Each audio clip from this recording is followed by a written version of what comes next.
एक शहर में एक गरीब मजदूर बुढ़ा और बुढ़िया रहा करते थे। उनके पास एक छोटी सी कुटिया थी। उसी में रहकर वो अपना गुजारा करते थे। छोटी मोटी मजदूरी मिल जाती तो उसी से रूखा सूखा खाकर सो जाते।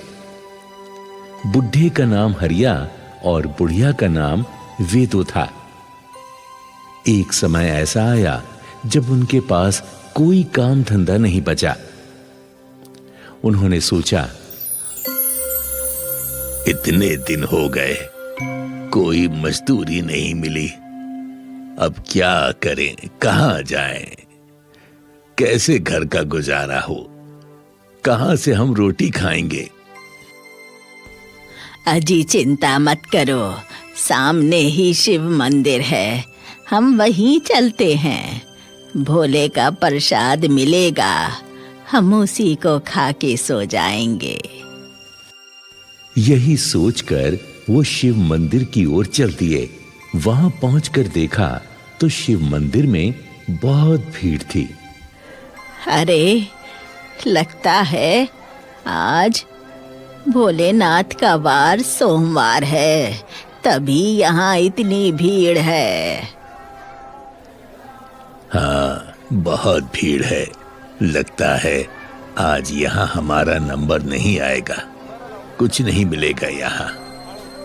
मंदिर में भीड़ इतनी थी कि जो भी भक्त प्रसाद चढ़ाता वो वहां खड़े लोग ले लेते और खा लेते। इसीलिए हरिया और उसकी पत्नी वेदो मंदिर के द्वार पर खड़े होकर प्रार्थना करने लगे। हे भोलेनाथ, हम दोनों बहुत भूखे हैं। कई दिनों से मजदूरी नहीं मिली। सुबह से आज तो कुछ भी नहीं खाया, कोई मजदूरी नहीं मिली। हम क्या तुम्हारे द्वार से ऐसे ही भूखे चले जाएंगे? आज तो आपके द्वार पर बहुत भीड़ है प्रभु। कोई हम तक नहीं आ रहा, किसी को हमारा ध्यान नहीं। हम क्या करें प्रभु, क्या करें? दोनों बुढ़े बुढ़िया प्रार्थना कर ही रहे थे कि तभी एक भक्त थाली में पकवान सजाकर लाया। उसने भोलेनाथ को भोग लगाया और जब वो मंदिर से बाहर आया तो उसकी नजर वहां खड़े उन दोनों बुढ़े बुढ़िया पर पड़ी।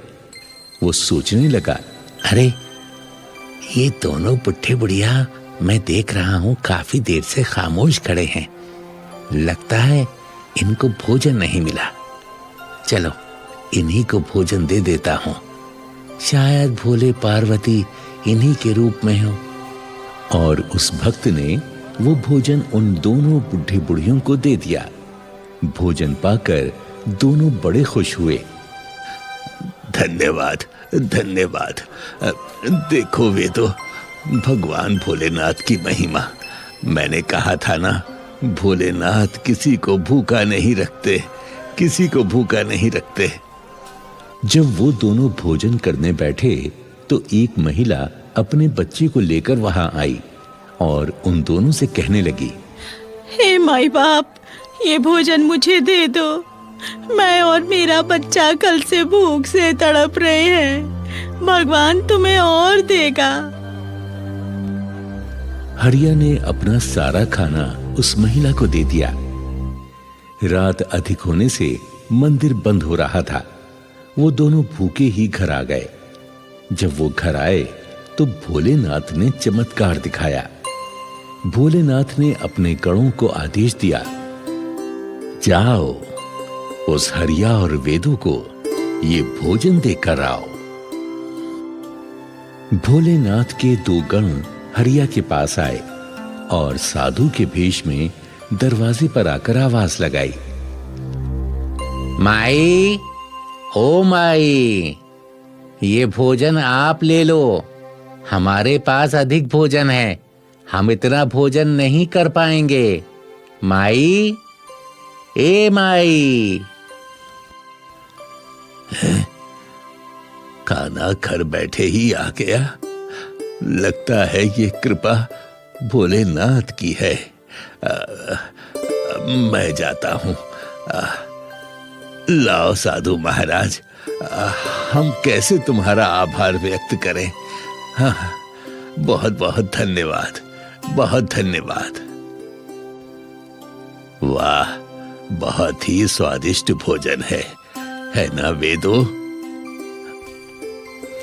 हाँ जी, इतना अच्छा भोजन हमने कभी नहीं खाया। हाँ, काश भोलेनाथ का मंदिर हमारे घर भी होता तो हम उनकी पूजा सेवा नियम से करते। काश भोलेनाथ का मंदिर हमारे घर भी होता तो हम उनकी पूजा सेवा नियम से करते।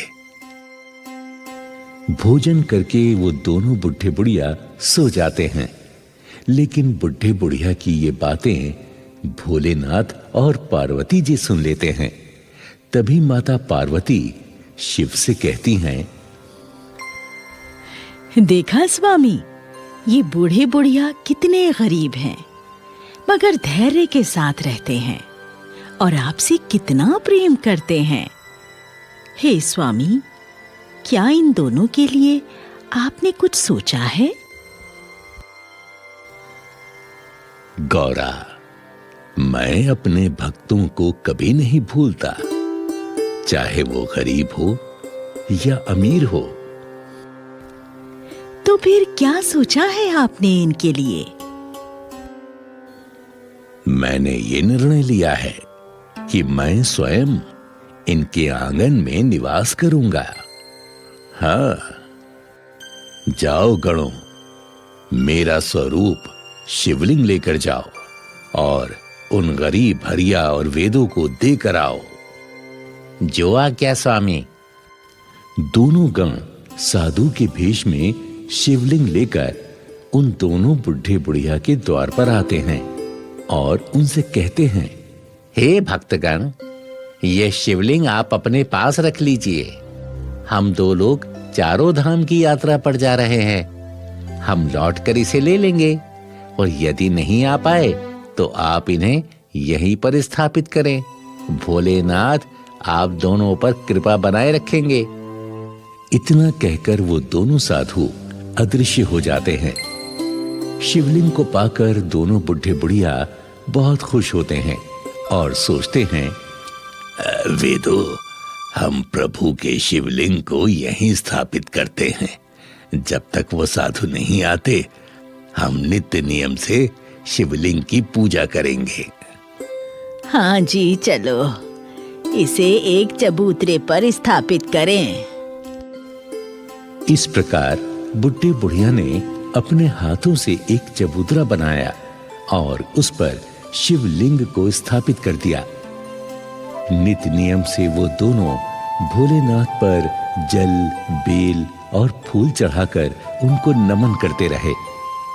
एक समय घने बादल आकाश पर छाने लगे। ऐसा लगता था कि भारी बारिश और आंधी तूफान आने वाला है। तब वेदों ने हरिया से कहा, सुनते हो जी, लगता है बारिश आने वाली है और हमारे भोलेनाथ पर कोई छाया नहीं है। कहीं मेरे भोले पानी में ना भीग जाएं। हाँ, तुम ठीक कहती हो।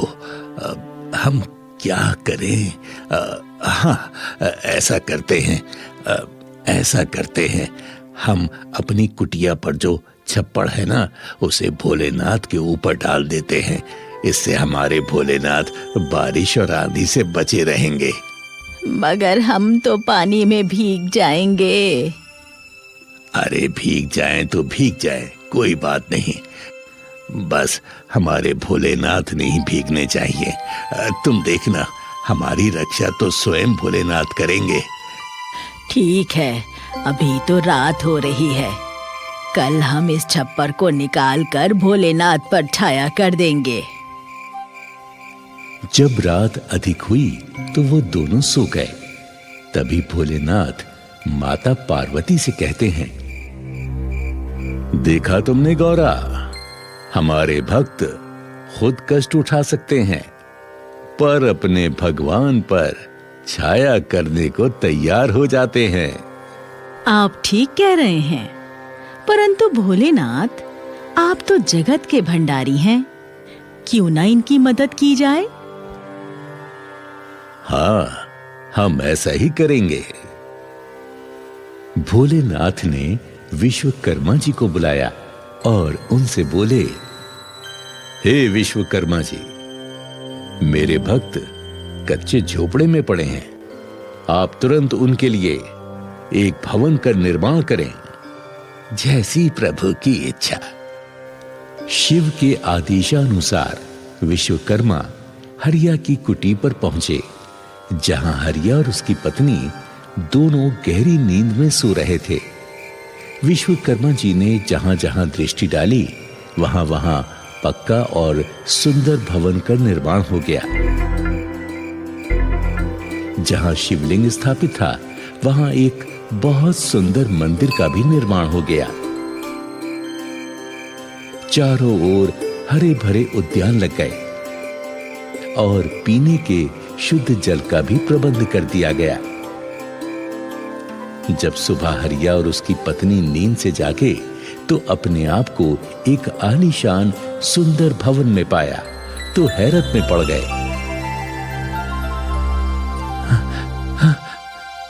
अरे वेदो, वेदो, ये हम क्या देख रहे हैं? इतना सुंदर भवन, वो भी एक रात में। ये चमत्कार कैसे हो गया? ये चमत्कार कैसे हो गया? मुझे तो लगता है ये सब भोलेनाथ का चमत्कार है। सारे गांव को जब पता चला तो वो भी इस अद्भुत भवन को देखने उमड़ पड़े। हरि और वेदो खुशी से झूमने लगे। सभी ने शिव मंदिर के दर्शन किए। अब वहां नित्य ही भीड़ उमड़ने लगी और उस मंदिर का नाम चमत्कारी शिव मंदिर कहलाने लगा। हरिया और वेदों का सारा जीवन आनंदमय हो गया।